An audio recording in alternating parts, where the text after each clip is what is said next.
Hi, welcome to Fish on Fridays. I'm Al McCauley. Just recently, I was talking with some of the adults in my parish who are going through the RCIA process because they want to become Catholic, initiated into the church. And we were talking about Jesus and who Jesus was. And I put forth the question to them that Jesus put forth to his disciples. And we read this question in Matthew 16. And I think it's a really good exercise to ask ourselves this question from time to time, especially when we go to prayer, to think about this, to pray about it, and to talk and dialogue with God about it. But the question from Matthew 16, Jesus asked his disciples is, who do you say that I am? And we know that Simon, responds that he's the Christ, and this is the basis, the Petrine text, the basis of our papacy, the authority that Jesus gives to him, changes his name to Peter and gives him the keys to the kingdom and whatnot. But getting back to that question, who do you say Jesus is a very, very important question to ask ourselves. And I'd say we should do it repeatedly.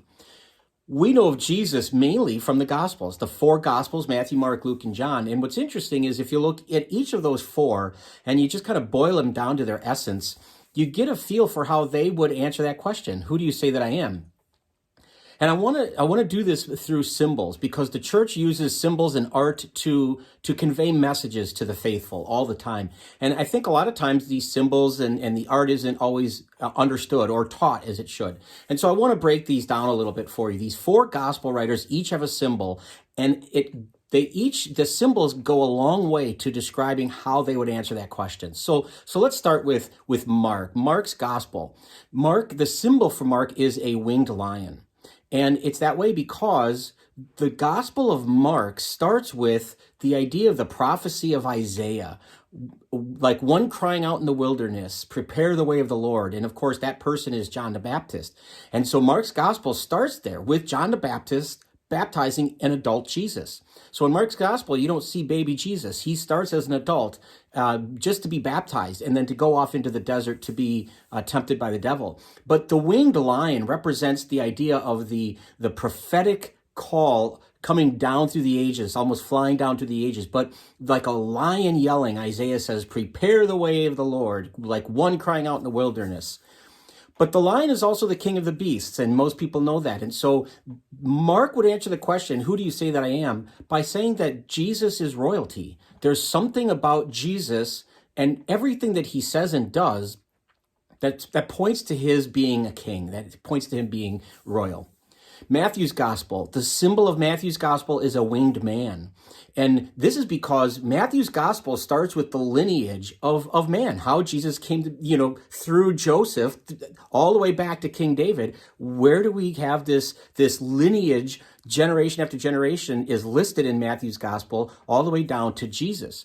And so we have a winged man to, again, the ethereal nature of the message of Jesus. But we hear a lot in Matthew's gospel about Jesus's humanity. It is the gospel of his humanity. It's in Matthew's gospel that we hear some of the birth narrative. We hear about the visit of the Magi and whatnot, but it really focuses on the humanity of Jesus. If we look ahead to Luke's gospel, Luke is symbolized by a winged ox. And the ox in the Jewish people in the ancient world, especially for Jews, though, was a symbol of sacrifice. So Luke's gospel is important because it does also include the birth story of Jesus, the narrative of Jesus. But it starts even before that. It starts with Elizabeth and Zechariah, who are going to be the parents of John the Baptist. And Zechariah's role is one of the high priest offering the sacrifice. That's when he is told that he and his wife are going to have a son. And he is struck mute. He can't speak because, he's so disbelieving of this event. But the symbol of the ox represents that at the very beginning of Luke's gospel. That's how it starts, is the idea of sacrifice. It's Luke's gospel that gives us the classic and the timeless story of the prodigal son. And when the son returns and seeks forgiveness and the father is so overjoyed to forgive him, what does he do? He kills the fatted calf to celebrate. And so Luke's gospel, one of the ways I would say that Luke answers that question, who do you say that I am, is that Jesus is the ultimate sacrifice. He's the all-sufficient sacrifice, that we don't need to give our deaths. We can live for Christ because he died and rose for us. So think of that, the symbolism of sacrifice. The last gospel is John, and John is symbolized by an eagle, a soaring eagle. And when you think of an eagle and the majesty of it and the grandeur of it, that's kind of like John's gospel. John's gospel is different than the other three. The other three are called synoptic because they're similar, like synonym. They're similar gospels. There's a lot of similarities between them. John's is a lot different. It's very symbolic. It's filled with forward-looking kind of scenes. John's gospel starts at an entirely different time of Jesus' life as well. In fact, John's gospel starts at the beginning of time. The very first words in the prologue of John's gospel say, "In the beginning was the Word, and the Word was with God." The word is capitalized, by the way. The word is capitalized with a capital W because it's referring to Jesus. John is making the claim that Jesus is part of the Trinity, part of God, who's been here since the beginning of time, beginning of creation. And so when you have the idea of the eagle as the symbol, it's that ability to see into the distance, into the future, and that majesty. And so when we think of John's gospel and how he would answer the question, "Who do you say that I am?" he'd probably say and stress the divinity of God, of Jesus, the fact that he is God. And so what's really fascinating is when you look at these four gospels, they all start at different places in Jesus's ministry. Mark starts with Jesus as an adult, being baptized. Matthew starts with the lineage, his lineage of going back to King David, even before, to the beginning, all the way to Abraham. Then we've got Luke's gospel, it starts with Zechariah and John the Baptist, Jesus' cousin, and then, of course, Jesus' own birth. And John's gospel starts with Jesus at the beginning of time. And it's fascinating to think about how each of these four writers, each of these four evangelists answered that question, "Who do you say that I am?"